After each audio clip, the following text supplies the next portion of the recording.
What's going on, guys? BladeZilla here. Today we're taking a look at the Null Knives Voodoo.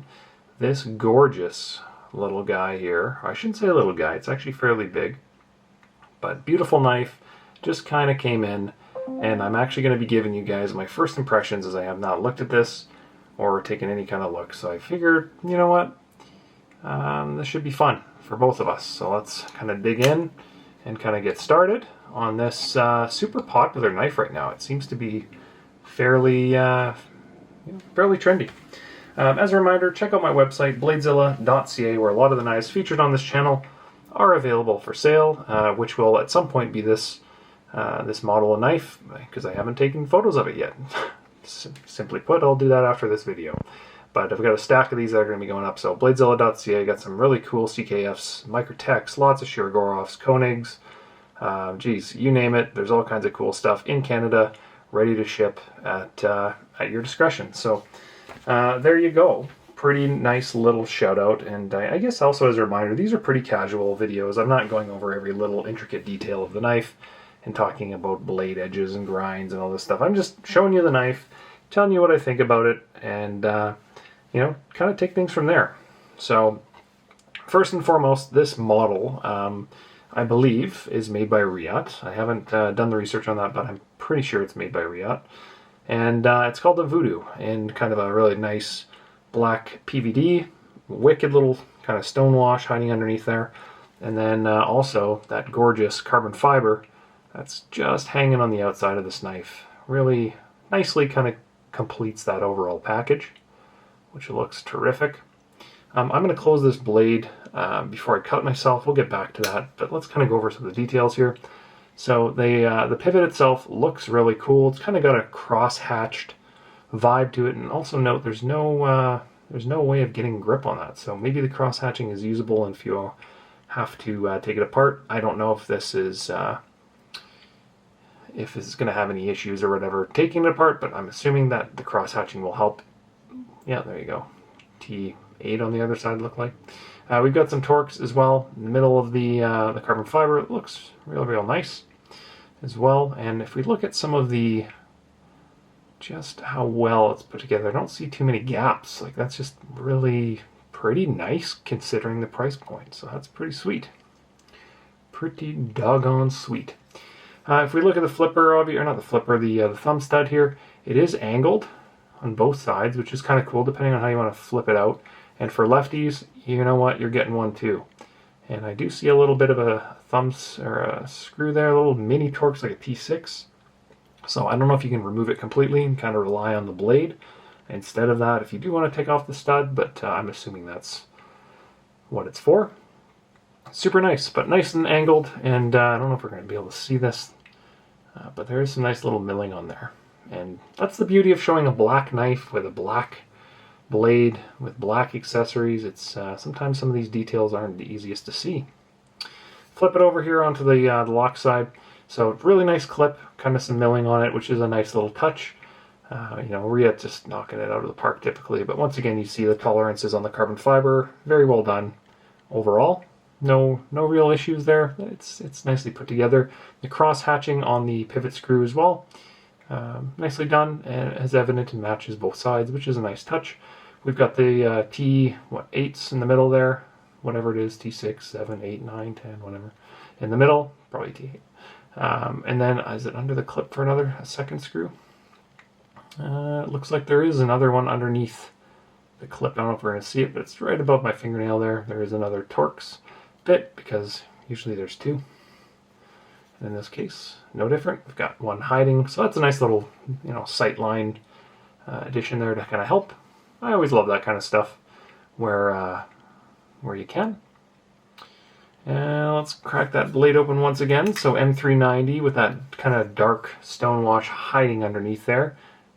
Sheep's foot vibe, which is kind of cool, but it's kind of very unique as well. You know, when I first saw the Voodoo name, like, tell me this knife does not scream Voodoo. Just look at it, how that really cool kind of tip that's on this, it just looks evil. It looks very voodoo-y. Nicely ground as well. Null Knife logo looks super sexy. And then on the top here, lots of jimping. So if you want to use this one and kind of, comfortably find, a 1 centimeter or a, ½ inch kind of zone, this isn't really for you. You've got lots of room. It goes flat all the way down to the end here, and then there's a bit of a shelf your thumb will actually run into, which is nice because it kind of stops you from going past it. And then almost by design, you see kind of there's rounding edges on the top of this where there's still a shelf here, but you're not really going to want to kind of choke up on it too far because you'll probably be a little too sharp. And this thing is not liking the focus. I'm trying to show that little shelf a little bit on the top there. Hopefully you can see it. But anyway, looks cool, looks really aggro, and definitely fits the Voodoo name. So I think that's pretty slick. Beautiful knife. If we keep going around here, on the inside, I believe it's supposed to have some kind of, I saw a picture of it. I think it's under here somewhere. If I grab my little light, it's supposed to have the Voodoo written on it. Do we see that inside here? Voodoo, that's right, there you go, Voodoo and then a number. So that's kind of cool, it gives you a number. I didn't know it was actually numbering these, so that's a nice little touch. But yeah, there's a little Voodoo hiding in there. And then, where's M390 written? Did I see that on the blade? Maybe it's not. Oh, no, it is. Right on the end here, M390, and kind of a cool font. I love that kind of stuff, just those little details. M390, that's a nice little detail. I love that stuff.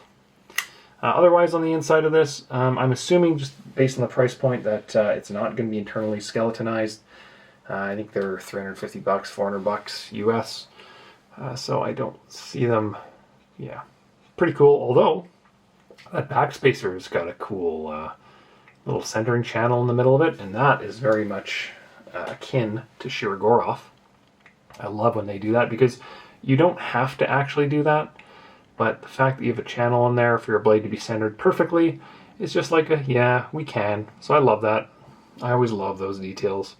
And that's obviously not a Shirogorov to the same extent, but let's take a look at the centering on this particular one. Beautiful. Excellently done. Once again, back to the black on black. Trying to show details. Doesn't really show the best on camera, but we can get an idea of it. Nice. As far as the lock bar goes, I always love seeing kind of the raised lock bar. And in this case, it is in fact both kind of got a little bit of a crosshatch vibe to it as well. Very, very similar to the pattern that's on the pivot. It might even be identical. But that is raised so your finger can find it quite nicely. Nice little detail. Nice, very nice little detail. I love that, man. I always show my my Shirogorov Hattie, and I'll show that now just to kind of, I know that's two different knives, but at least I'll show you the detail, what I'm talking about. See how on the Hattie, or F95, same thing. See how the lock bar is just raised on the back scale versus the front? I love that stuff. Just makes it so ergonomic to find that lock bar.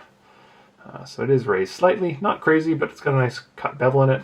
It also does look to have some kind of lock bar insert in there, which obviously you'll be able to take in and out with that little Torx there, which is the same size as the handle scales, oddly. That's kind of cool. Fit in hand-wise, I'm in an extra large glove, and no issues fitting this guy. Although if you look at how the shaping of the handle is, you've kind of got a nice kind of cut into it for your front 3 fingers, and your fourth kind of falls off the back. For me, I definitely, XL is kind of the limit on this guy. I'm kind of curious if people are going to choke up and put their front finger under the pivot, but if you look at how, there's a lot of material around the pivot, you are going to kind of carry it a little further back, which is fine. Definitely nice. Other details, what else are we looking at here? So I talked about the clip, talked about that lock bar insert, talked about that cool Voodoo writing, and then I guess the milling underneath the backspacer. What about the milling on top of the backspacer? We haven't even looked at that.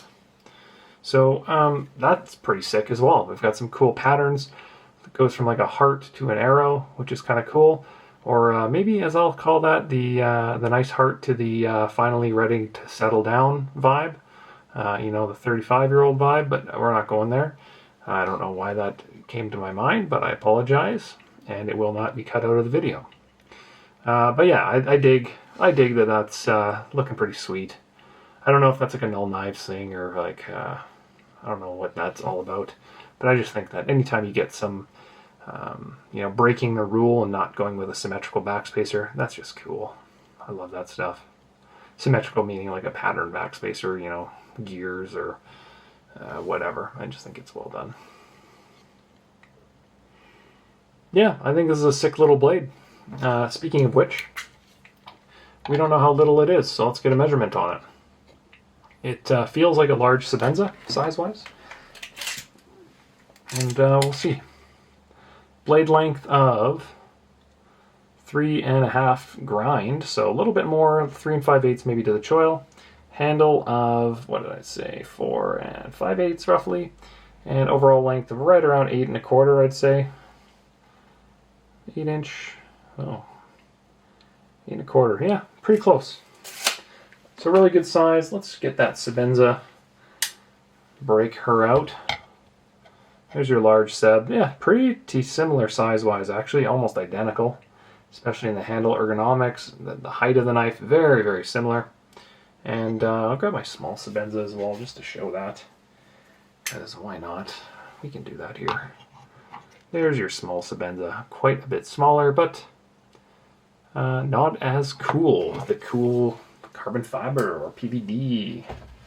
Weight-wise, let's get a weight. And while I find my scale, let's throw the para de on there, too. Just to show size-wise, let's grab my scale. And any guesses? Any guesses on this? You know, it's not skeletonized, it's M390, so that's probably around 4 ounces, I'd say. We will guess 4 ounces.